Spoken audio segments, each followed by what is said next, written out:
Alhamdulillahirabbil alamin.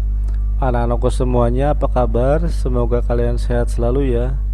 Selamat datang di pelajaran IPA kelas 7 untuk tingkat Madrasah Tsanawiyah SMP atau atau setingkat SMP. Kali ini kita akan mempelajari tentang objek IPA dan pengamatannya. Masih bersama saya Muhammad Aris, guru IPA kalian semua.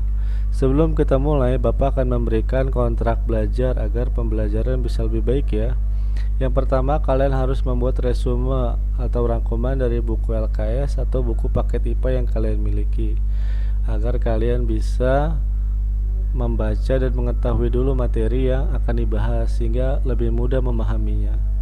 Yang kedua, kalian harus memiliki buku catatan.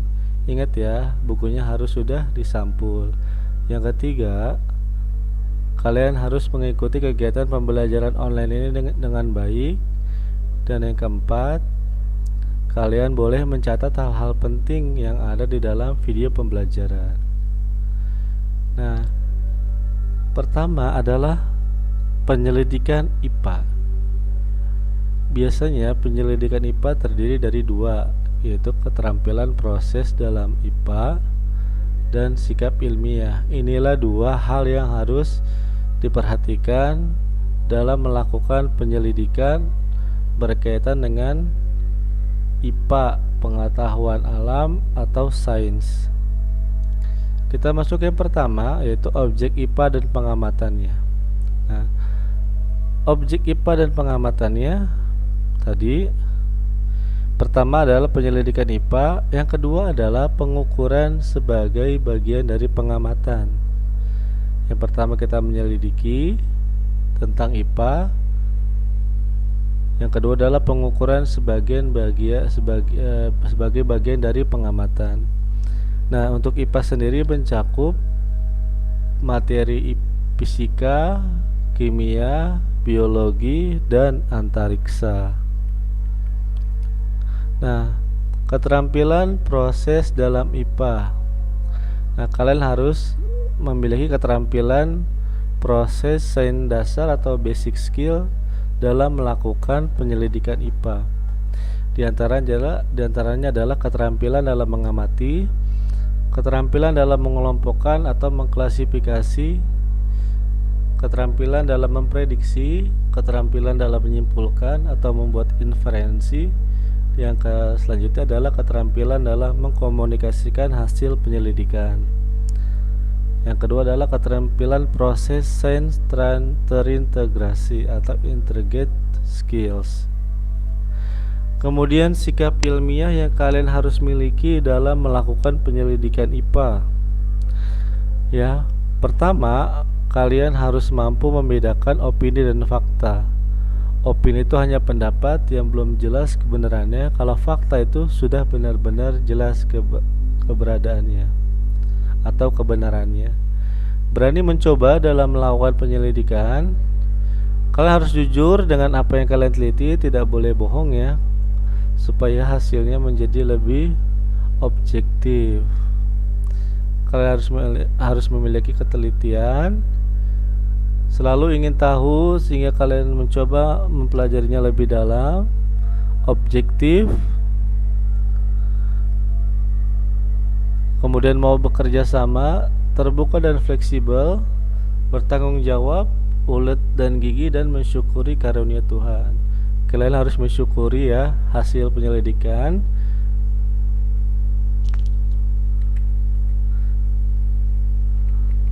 Nah, di sini ada pengukuran sebagian dari pengamatan.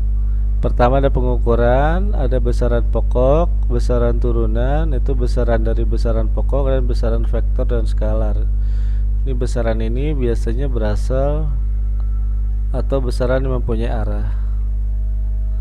Nah, pengukuran di sini adalah kegiatan suatu besaran yang diukur dengan besaran sejenis yang dipakai dengan satuan. Ya, di sini diantaranya ada satuan baku dan tidak baku, ada pengukuran langsung dan tidak langsung, lalu ada juga kesalahan dalam pengukuran dan ketelitian dan keselamatan kerja. Nah, ada satuan baku dan tidak baku dibedakan seperti ini ya, anak-anakku semua. Sini satuan adalah standar untuk ukuran dari suatu besaran. Misalkan panjang, kemudian ada masa, ada waktu, ada ukurannya. Mencakup satuan tidak baku. Nah, untuk satuan tidak baku ini biasanya pengukurannya bisa menggunakan jengkal, hasta, depa, atau langkah atau kaki. Biasanya kalian menghitung panjang dari satu tempat ke tempat lain menggunakan langkah atau jengkal. Nah, ini tidak baku ya, karena setiap orang langkah atau besar tangannya itu berbeda-beda. Ini baru ada satuan baku. Nah, ini adalah seperti penggaris ya, sudah jelas nih semuanya sama menggunakan penggaris. Mau yang diukurin mana saja dengan satuan baku yang sama, maka pengukurannya bisa lebih akurat dan sama.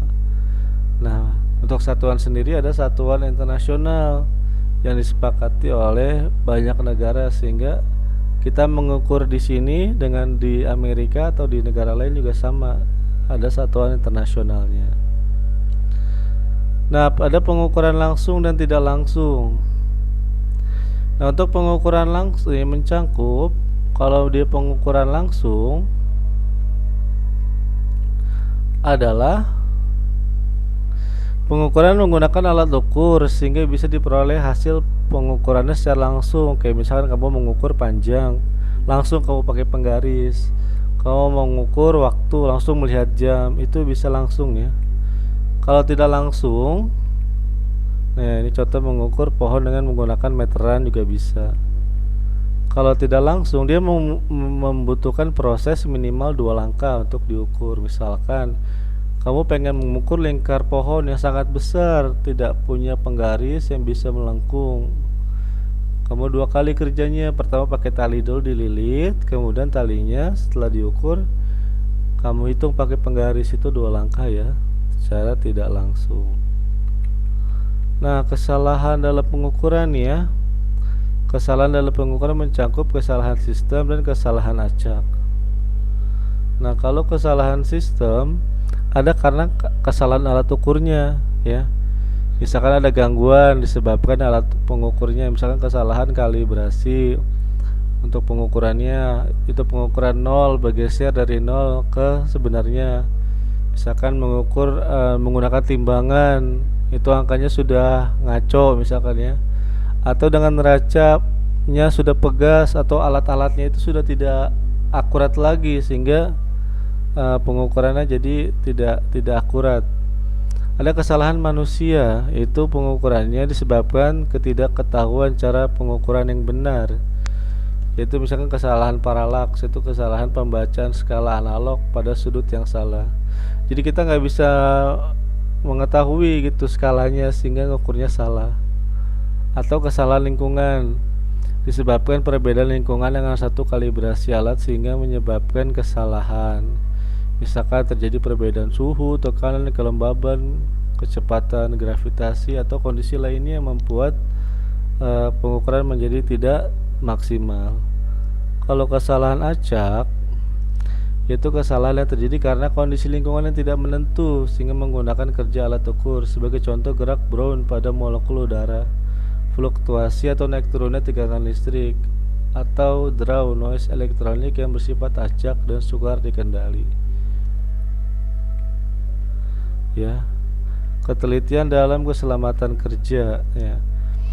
Ketelitian ini sangat menentukan ya, menjamin kesejahteraan manusia, karena bila ketelitian ini berjalan dengan baik, maka semua akan berjalan dengan baik. Kayak misalkan membuat sesuatu bangunan, bila ukurannya tepat maka hasilnya juga bagus. Kalau salah ya bisa rusak. Atau keselamatan kerja juga di laboratorium, asal-asalan, tidak tahu caranya, meledak atau gimana. Sumber yang saya dapat dari http://veldefranti.com. Ya, itu saja yang dapat saya sampaikan. Ini penulisnya. Terima kasih sudah menyimak materi dengan baik.